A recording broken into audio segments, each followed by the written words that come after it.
In 2016, I adopted Ranger from the local dog pound. His mum had been relinquished, and while she was there, she had 8 puppies. They were crossbreeds, mainly Staffy German Shepherd, and we immediately dove into training, teaching him commands like paw, sit, down, and roll over. We thought we were doing everything right, even reading classic books like Easy Peasy Puppy Squeezy and becoming huge fans of Zach George on YouTube, as so many first-time dog owners do. However, fast forward 6 months, and that's when the reactivity started kicking in. First it was black dogs, then it was bigger dogs, then it was male dogs, and eventually all dogs. I followed all the rules, I did my homework, I let him play with other dogs to socialize him, I even used a harness, but the reactivity persisted. Well, here's the thing, I didn't do anything right at all. I listened to the wrong information, and that's not my fault. It's a common mistake that first-time dog owners are still making today. You see, we consume the information we want to hear, but not necessarily the information we need to hear. We all want things to be easy and fast, and so when that information is presented, we consume it eagerly, and then it's spread to even more people, and before we know it, we've got a dog reactivity pandemic on our hands. Fast forward to almost 8 years now, and Ranger is just about the best stooge dog you could ever ask for. And if you've ever had the pleasure of visiting our training center, you'd be able to vouch for him. And don't worry, it didn't take us 8 years to get there. He's been a good boy now for the best part of 7 years. But it wasn't always like this. So in today's video, I'm going to talk about all the things that I got wrong and the things that I see first-time dog owners doing again and again. And most importantly, what I'd do differently. Looking back, there's so much I got wrong with Ranger in the early days. It's pretty tough to pinpoint exactly what caused his reactivity, but let's start with the big one, socialization. From 6 to 16 weeks, your dog is in what we call the critical socialization period, also known as the imprinting period. It's when you're supposed to expose your dog to everything you expect them to tolerate as an adult. The whole, get them ready for life sort of thing. But here's where it all went pear-shaped. Your vet and every corner of the internet will tell you you're not allowed to take your puppy anywhere until they've had their second vaccination. And that usually happens at around 12 weeks. So sounds sensible, right? But here's the problem. That only leaves you with 4 weeks of that critical window. Trying to cram everything into that tiny window, it stresses your dog out even more. Like cramming for exam the night before, except the stakes are much higher. And the result, you risk overwhelming your dog. And what should be a positive experience potentially becomes a stressful one. Luckily for me, Ranger was super confident. But once we hit 16 weeks, everything still felt new to him. Every outing was like uncharted territory, which made it harder to get his attention and train. With my younger dog, Stark, I did things differently. I took him out before his vaccinations, and let me tell you, it's a completely different ballgame with that dog. If you're worried about disease, just carry them. Yes, you'll look a bit silly, but the benefits far outweigh the risks. So a good rule of thumb, show your puppy somewhere new every other day. The more places they see, the more normal the world becomes. If you're looking to save years of trial and error working through your dog's reactivity, Ranger and I have just finished putting together a free reactivity masterclass. And it's going to show you the step-by-step process to solve your dog's reactivity long-term without any fallout or any nastiness or anything like that later on down the line. And this is actually new information that I'm yet to share on this channel. So if you don't want to miss out, click the link in the description and I'll see you there. All right, now that's out the way, let's talk about the second big boo-boo I made with Ranger. I thought I was doing the right thing, getting him to meet and play with as many dogs as possible. I figured this would make him super comfortable around dogs later on in life. Well, let me tell you, big mistake. Well, huge mistake. You see, by introducing Ranger to every dog we could find, I inadvertently created an expectation that every time he saw another dog, it was party time. Dogs became an incredible source of excitement and adrenaline for him. So fast forward 6 months, I've got this 25-kilo dog that absolutely loses his mind every time he sees another dog. It's like I accidentally turned every dog we passed into his own personal piñata, bursting with fun and excitement. But here's the problem.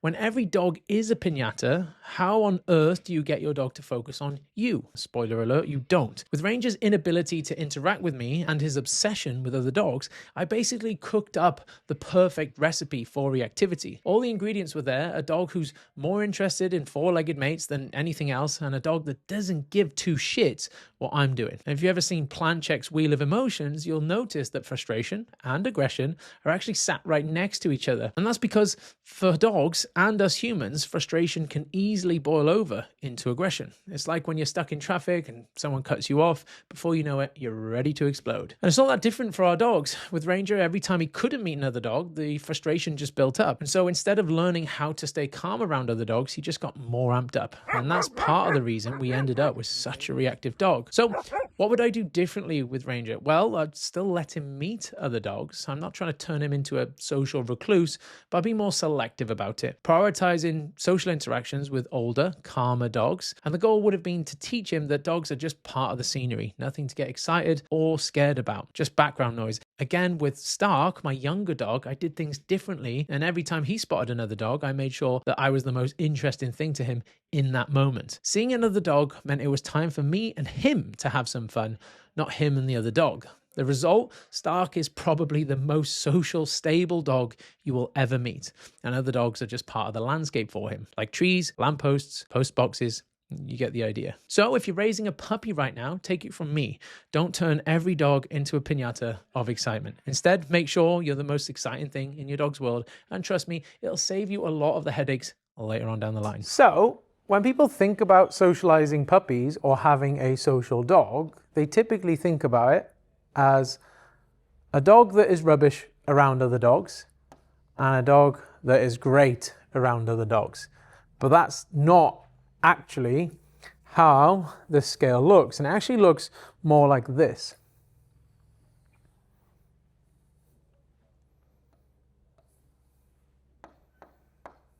So we have a bit of a spectrum, a socialization spectrum for puppies.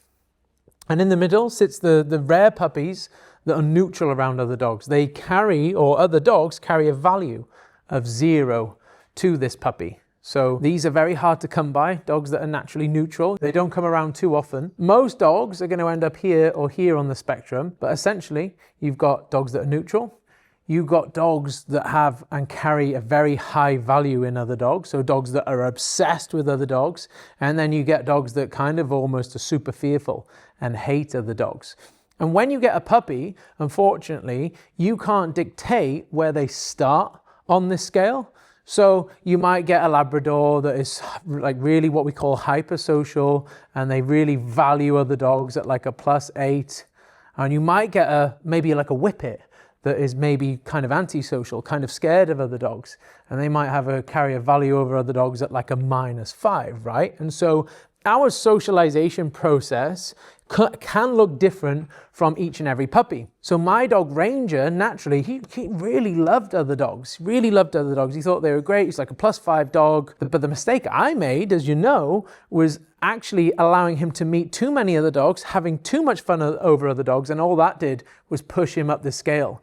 And I had a naturally +5 dog, and I nurtured him into a dog that then was obsessed with other dogs, and that created a bunch of issues that I've mentioned. You might have a dog that comes to you and they're a little bit unnerved by other dogs. They're a little bit like startled, they're a little bit unsure of other dogs, and so on and so forth. And so like how we swing the scale really does depend on the nature of our puppy.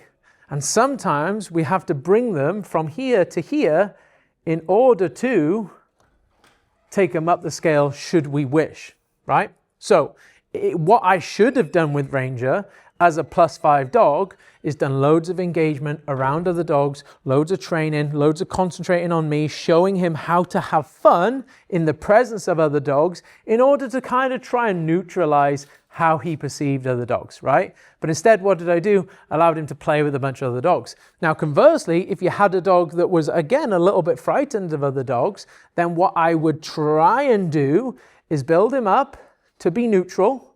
So I kind of neutralize him first by showing him, engaging with him around other dogs, playing with him around other dogs to get him comfortable around other dogs, and then allow social interaction to try and further push him up the scale. I prefer my dogs to be a little bit up here, like a 3 or a 4, maybe even a 5 is fine. And then I can put some training and control on them so they have a positive perception at other dogs. We don't really want an actual neutral dog. We don't want a dog that doesn't care about other dogs. We don't want a dog that's actually 0. And let me explain why. Because sometimes, at some point in their life, the chances are they're going to have a negative experience with another dog. They're going to have a dog run up to them. They're going to have a dog charge at them whilst they're on a lead. You might be on a walk and a dog comes out of the gate and startles them, and so on and so forth. And if I do have a 0, one bad interaction can push that dog down into the negatives quite quickly. And so I would much prefer a dog that does have positive viewpoint around other dogs. So if anything bad does happen, he's like, well, the most of the dogs I met are actually pretty sweet. They're pretty friendly, and just one bad experience doesn't necessarily determine how I feel around all dogs, right? So the level of interaction we allow our dog to have with other dogs is really going to be dependent on what we're seeing in our puppy. So if we're seeing our puppy, he's cowering away from other dogs, he's a bit unsure, he's not seeking that social interaction, chances are we've got a dog around here and we need to do some training to bring them neutral.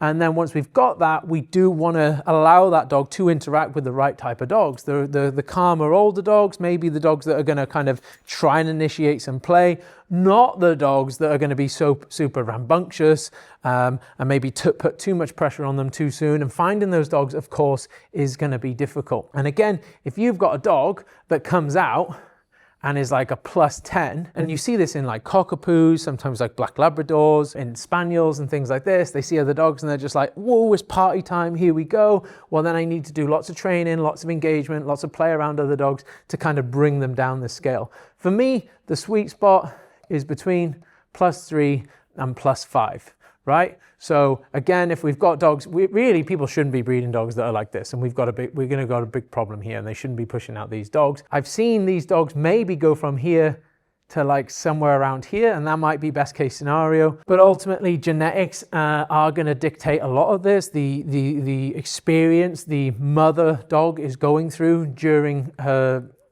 pregnancy is going to dictate a lot of this as well.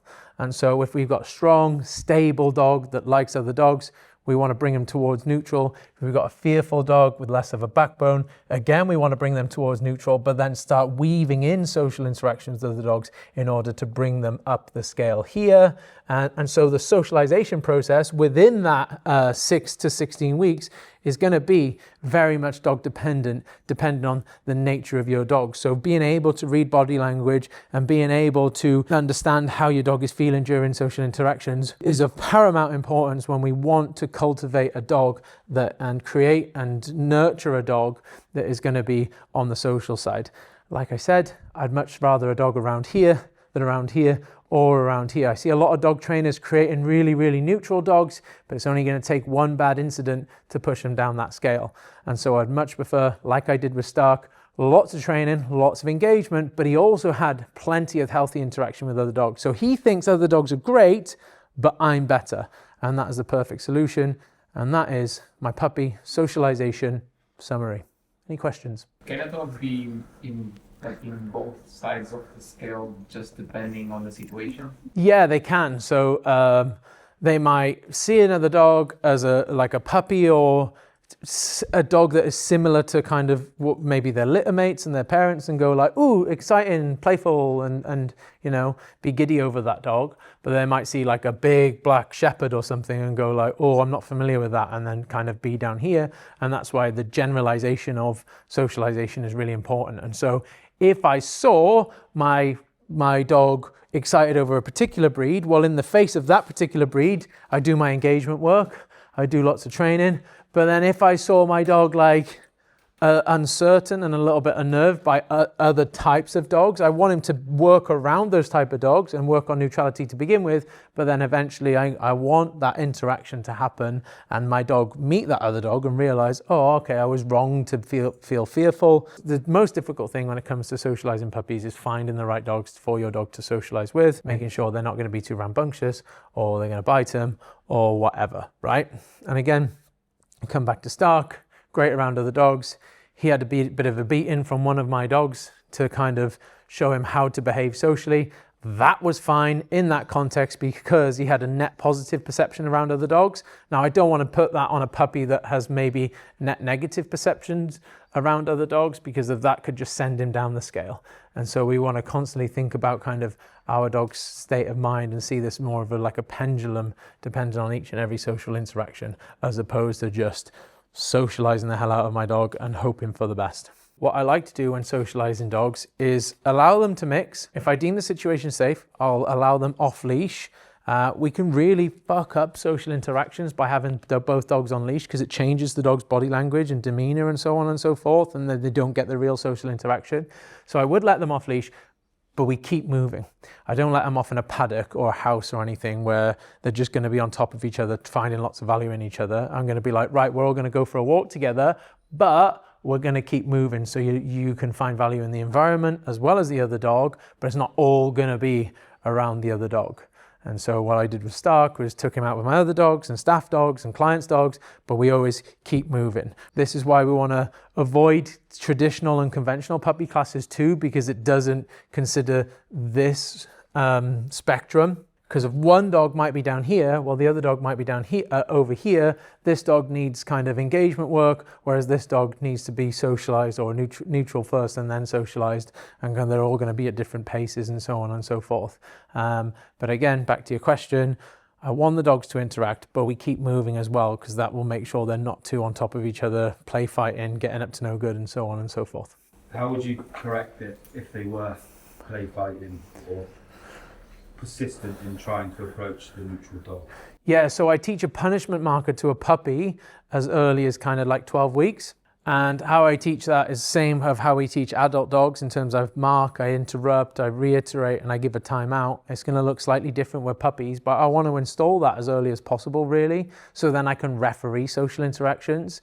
The higher the value of your yes marker and your positive feedback, and the higher value of your negative feedback, e.g. your punishment marker, means that you're going to be a really good referee, and that means you're going to be able to socialize your dog way better than if you didn't have communication with your dog, because then you can dictate, choreograph, and orchestrate social interactions appropriately. Because if my dog doesn't understand the word stop or bad or quit it, and he's just learning bad habits around that dog, and that other dog isn't going to tell him off, then I'm maybe going to set my dog up for failure in the future. And so I install a punishment marker on puppies, typically when they try and bite me, make it really important for the dog. And then when we're socializing dogs, and if my puppy becomes a bit of a dick around other dogs, I say, hey, bad. And he goes, all right, okay, I need to not do that. My caveat on that is I do want to cultivate a bit of a relationship between me and puppy before I install a punishment marker. My general rule of thumb is going to be I want to teach him how to use his mouth before I teach him when he's not allowed to use his mouth. So that's where play comes in. Hey, this is how we use our mouth. I'm going to do that for a couple of weeks, from 8 weeks to 12 weeks. Once I get to the 12-week mark, he tries to bite me. I say bad, I do the protocol, he goes, oh, okay, but then I can say to the dog, but this is how you can use your mouth, and that's not going to create any problems with your relationship with your dog. I do that, I socialize him, and I'm making sure I'm refereeing those social interactions, so long as I have the adequate communication system. If we don't have that, right, and our puppy is being a bit of a dick, and we can't stop him with our voice or with our punishment marker, then all we're going to do is drag the puppy away and take him away, and we can use management to stop that social interaction. But what that's going to do with the puppy is just make him want it more. Because when we think about playing with dogs, if we want a dog to love play, we take him away from the game while he's still excited over the game. Now, if we do that with puppies, what are they going to get more excited over? Playing with other dogs, right? So I want to say, hey, you stepped the line, that's bad, but keep interacting, right? And I can't do that unless I have that form of communication. And so that's why I'd advocate telling puppies, hey, quit it, don't fucking do that. But you can keep interacting with this dog. You just need to not jump on top of him.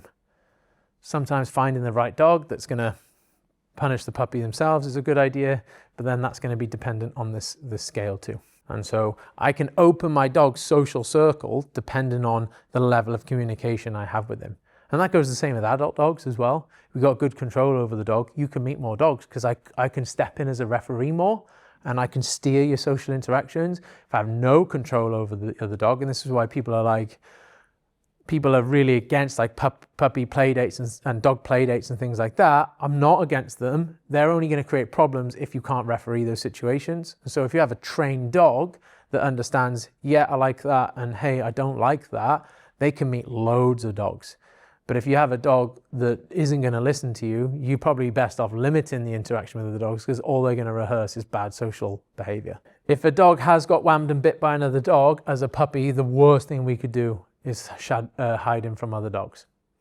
That'd be the worst thing we can do. I want him to see other dogs the next day or the day after and interact with other dogs, my dogs, or whatever, right? As soon as they're like fit and ready to do so, we're jumping back on the horse with that puppy. If I hide him from other dogs and there's the couple of weeks or whatever, or longer, he's going to have a lot of time to ruminate on what last happened when he saw another dog. And when another dog comes back into the picture, we're probably going to have big problems. He's going to be like, oh shit, there's another dog. And because he's had a lot of time to really think about what happened and like, oh, the last time I saw another dog, and when the dog comes along, we're going to get issues.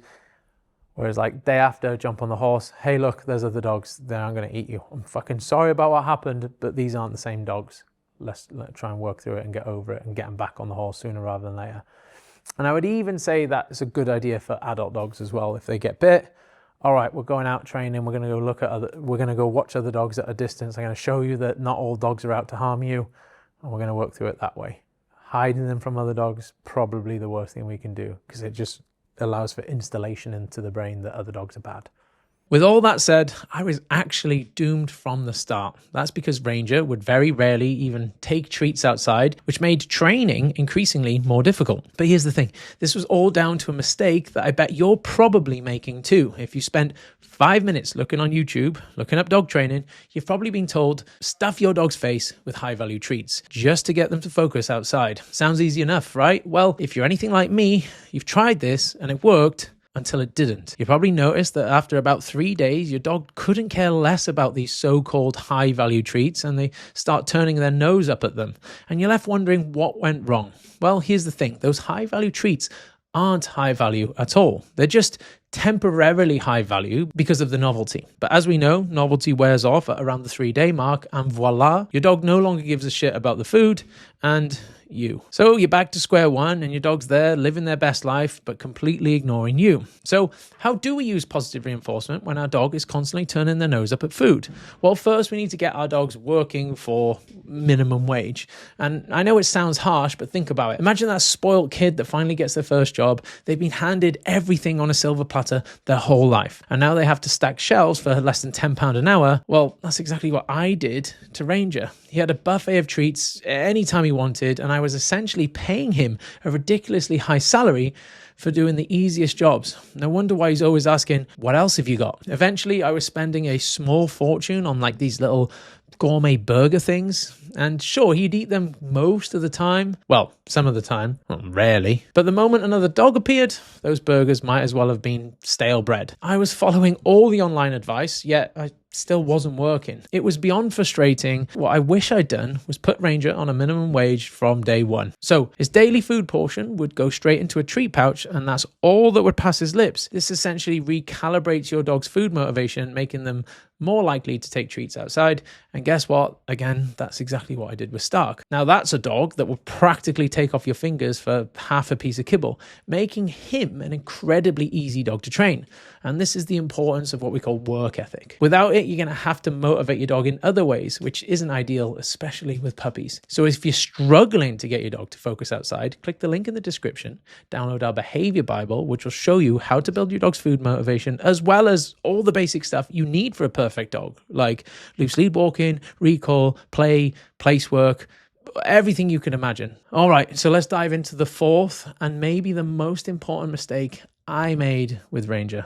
This one's so underrated, it's absolutely insane. And following the next piece of advice could save you from literally being bit in the ass later on down the line. And it might sound a bit trivial, but if I could go back in time and change just one thing, it would be this: using a house line. Now, if you've never heard of a house line, it's basically a leash that you use inside the house with your dog. And trust me, it is by far the simplest, most effective way to interrupt bad behavior and guide your dogs towards the good behavior. If you're not already using one, you should be. See, as your puppy is figuring out human life, they're bound to get a few things wrong.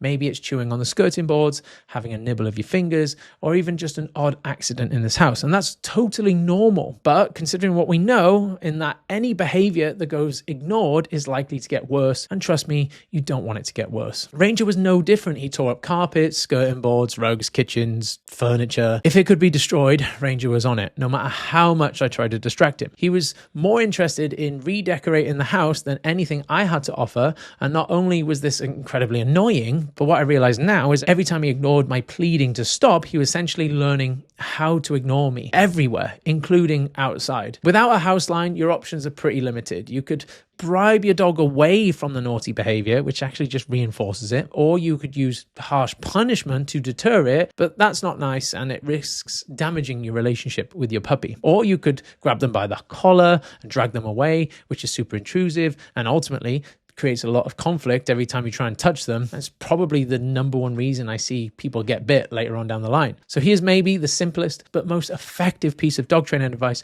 you'll ever receive. If your puppy gets up to no good, use the house line to interrupt the behavior, count to 4, then guide them towards something positive to do instead. For example, they're chewing on the rug, gently move them away with the house line, count to 4, place them on their bed, and give them a chew toy instead. If they're going at your hands like a little piranha, stop them with the house line, count to 4, and then give them a Kong to chew on. This super simple method can save you so much grief later on down the line. It's like setting the foundation for a house. You get it right early on and everything falls into place, but ignore it, you'll end up patching cracks for years to come. And Ranger taught me that the hard way. So those are the big 4 mistakes I made with Ranger: waiting too long to socialize, turning every dog into a party, relying on high value treats, skipping the house line. And if you've made some of these mistakes too, don't worry, you can still turn things around. But here's the truth: just walking your dog on a leash isn't enough to fix it. And if you want to know what actually works and the 4 alternatives I'd use instead, you can watch this video next.